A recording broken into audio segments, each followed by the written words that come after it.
asked Dad if he believed in ghosts, and he gave me what was to me kind of a surprising answer. He said, "Yes, I do." But before I go into the story, just some background about my dad. My dad was a submarine sailor in World War II. He did not scare easily. In fact, in submarine school, they had kind of a high washout rate for people who got scared. He was depth charged so many times that he said he could tell the experience of the Japanese sonar man by how long it took him to lay the pattern of depth charges over their ship. He was not a nervous, scared kind of guy.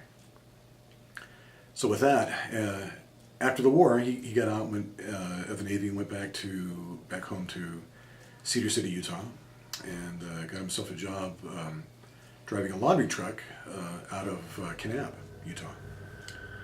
Kanab had a laundry there, and the route that the drivers took went all over southern Utah, and occasionally required them to rest overnight there in Kanab. They had a bed downstairs in the laundry near the boiler where he stayed. It was kind of loud and hot down there. And he noticed that there was a bedroom upstairs that was not being used. And he said to the management, "Do you mind if I stay upstairs?" And they said, "Oh, you don't want to do that." He said, "Why not?" "Oh, because it's haunted." And Dad just kind of laughed and said, "Well, I'll take my chances." So he went upstairs, and his next chance to rest overnight, and stayed there. About the middle of the night, he woke up with just an intense cold in the room. It was like freezing cold, and there was he had a feeling of what he described as intense hatred that was tangible. He tried to kind of shake it off and go back to sleep, but it did not go away. It got so bad that he just got up and went downstairs to the basement and spent the night there.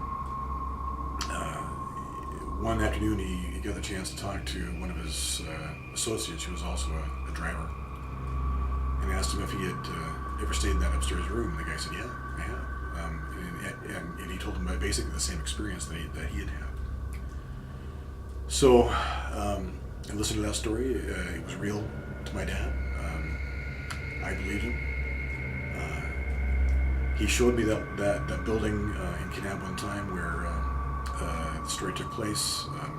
I never went in it myself, but based on that, I don't discount the presence of something from the unseen world. That's it. Is your dad the kind of guy that you, based on your life experience with it, would make up something like that for any reason? No, not really. He was a pretty matter-of-fact guy. He did not like practical jokes. He did not tease people, did not like to be teased. He was, pretty matter-of-fact about things. All right. Well, thank you for sharing that. I appreciate it.